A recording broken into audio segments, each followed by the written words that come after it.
सो अब हम देखेंगे maximum angle of incidence required for optical fibre. मतलब जो ऑप्टिकल फाइबर है उसमें हम कितनी रेंज तक एंगल ऑफ इंसिडेंस प्रोवाइड कर सकते हैं। तो जो मैं डायग्राम बना रहा हूं उसे हमें कंसिडर करना है और इस डेरिवेशन को हम प्रोसीड करते हैं। तो आप थोड़ा कंफ्यूज हो रहे होंगे कि मैक्सिमम एंगल किस एंगल की बात चल रही है, तो ये डायग्राम में मैं आपको समझा दूंगा। तो ये ऑप्टिकल फाइबर का डायग्राम बन गया है और जो डॉटेड लाइन्स है वो एक्सिस बनाई है मैंने। और यहाँ पर हम सबसे पहले एक इंसिडेंट रे ले लेते हैं। सो ये इंसिडेंट रे हो गई और ये जो एंगल है जिसे नाम दे देता हूं मैं θ2, हमें ये बताना है कि इसकी जो मैक्सिमम वैल्यू है वो कितनी होगी, ये हमें बताना है।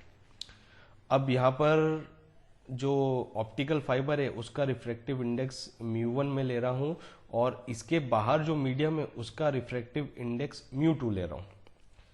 ये जो रिफ्रैक्टिव इंडेक्स है μ2 और अंदर जो रिफ्रैक्टिव इंडेक्स ऑप्टिकल फाइबर का वो ले लिया μ1। अब यहाँ पर जब हम लाइट रे को ऑप्टिकल फाइबर के अंदर भेजेंगे तो यहाँ पर सबसे पहले सिंपल जो रिफ्रैक्शन होता है वो यहाँ पर हमें देखने को मिलेगा और लाइट रे रिफ्रैक्ट हो जाएगी। ये नॉर्मल है, रिफ्रैक्ट हो जाएगी और रिफ्रैक्शन का जो एंगल है वो हम अभी θ1 ले लेते हैं। सो यहाँ पर सिंपल रिफ्रैक्शन हुआ, ये एंगल ऑफ इंसिडेंस है, ये एंगल ऑफ रिफ्रैक्शन है। अब इस पॉइंट पे ऑप्टिकल फाइबर को वर्क करना है तो यहाँ पर क्या होना चाहिए, टोटल इंटरनल रिफ्लेक्शन होना चाहिए।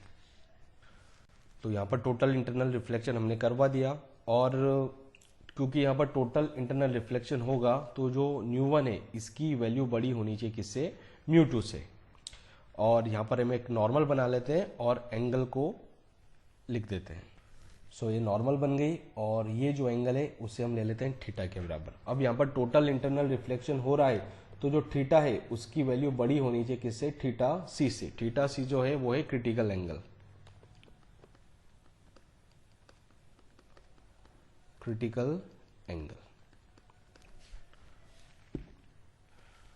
अब क्रिटिकल एंगल के लिए यहाँ पर मैंने फॉर्मूला लिख दिया है। जिस मीडियम से लाइट रे इंसिडेंट हो रही है वो उस मीडियम का रिफ्रैक्टिव इंडेक्स है μ1 और जिसमें रिफ्लेक्ट हो रही है वो है μ2। और जब एंगल ऑफ रिफ्रैक्शन 90 डिग्री होगा तब यहाँ पर उस एंगल के लिए जो एंगल ऑफ इंसिडेंस है वो होता है क्रिटिकल एंगल के बराबर। और यहाँ पर हम स्नेल्स लॉ का यूज करें तो sin θc इसकी वैल्यू आएगी μ2 बाय μ1 के बराबर और यहाँ पर जो μ1 है वो μ2 से बड़ा होना चाहिए। ठीक है, इसकी हमें जरूरत पड़ेगी इसलिए यहाँ पर मैंने अलग से लिख दिया है। और यहाँ पर हम देखें तो θ1 और θ1 प्लस θ ये बराबर होना चाहिए 90 डिग्री के।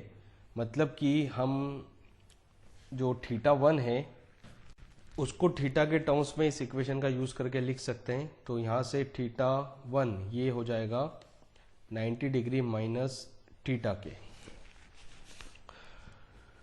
अब इस इक्वेशन का यूज करा जाए, θ ये बड़ा है θc से, मतलब जो sin θ है वो भी बड़ा होना चाहिए किससे, sin θc से। और जो क्रिटिकल एंगल की कंडीशन से हम sin θc की वैल्यू जो है वो μ2 बाय μ1 के बराबर है तो वो हम यहाँ पर पुट कर देते हैं। सो sin θ ये बड़ा होना चाहिए किससे, μ2 बाय μ1 से। एक इक्वेशन तो हमारे पास ये आ गई। अब यहाँ पर जो पहला जो लाइट रे पहला बार जो रिफ्रैक्शन होगा यहाँ पर भी हम स्नेल्स लॉ का यूज करके एक इक्वेशन लिख सकते हैं। सो एंगल ऑफ इंसिडेंस जो है वो है θ2 के बराबर, तो sin θ2 by sin θ1 Snell's law use कर रहे हैं यहाँ पर। तो ये बराबर होगा refractive index of second medium to the refractive index to the ratio of refractive index of second medium to the first medium. तो जो इस रिफ्रैक्शन की बात करें तो जो सेकेंड मीडियम है वो है μ1 और जो फर्स्ट मीडियम है वो है μ2। सो ये बराबर होगा μ1 बाय μ2 के। सो यहां से sin θ2 इंटू μ1 ये μ2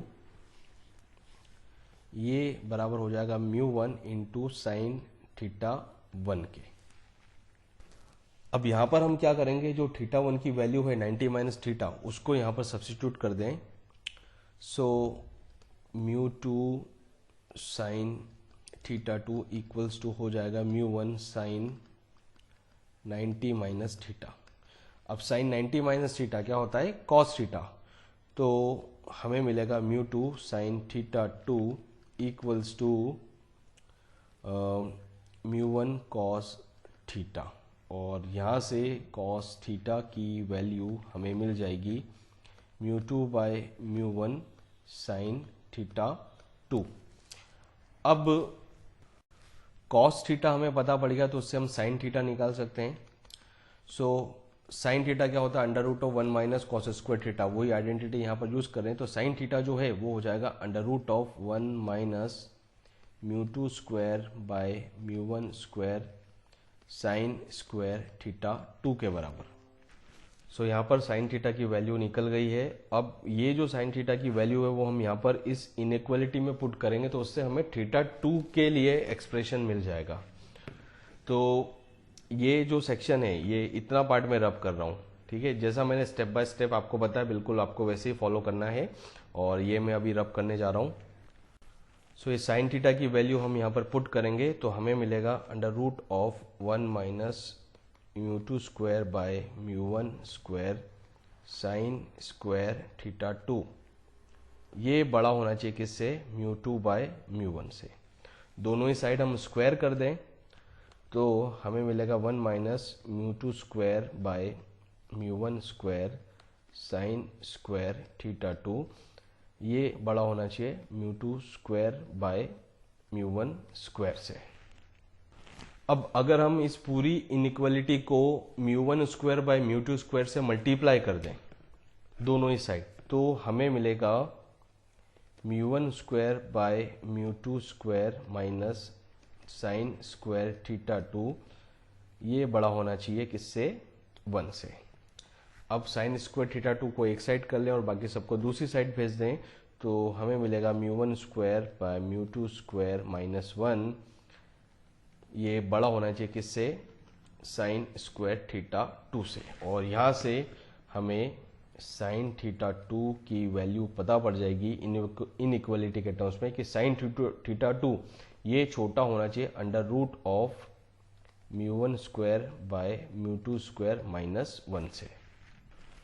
मतलब कि जो थीटा टू एंगल है वो छोटा होना चाहिए sine inverse of under root of mu one square by mu two square minus one. अब इस वैल्यू से छोटे या बराबर जितने भी एंगल ऑफ इंसिडेंस होंगे वो सारे एक्सेप्टेबल होंगे इस ऑप्टिकल फाइबर के लिए। और मैक्सिमम एंगल की बात करें थीटा टू मैक्स, वो बराबर होगा अगर ये जो एंगल है वो sine inverse of under root of mu one square by mu two square minus one के बराबर हो। ये मैक्सिमम जो हम एंगल ऑफ इंसिडेंस प्रोवाइड कर सकते हैं उस ऑप्टिकल फाइबर के अंदर, उसके लिए एक्सप्रेशन यहाँ पर आ गया है, ठीक है। अब आपको इस फॉर्मूले को यूज करते टाइम ये जो पूरा डायग्राम जो मैंने बनाया है उसको आपको कंसिडर करना पड़ेगा। मतलब ये एंगल थीटा टू लेना पड़ेगा, ये एंगल थीटा वन लेना पड़ेगा, ये एंगल थीटा लेना पड़ेगा। अंदर वाला रिफ्रैक्टिव इंडेक्स जो है उसे म्यू वन और बाहर वाला जो इसको म्यू टू लेना है। तो ये पूरा डेरिवेशन हो गया maximum angle of incidence required for optical fibre के।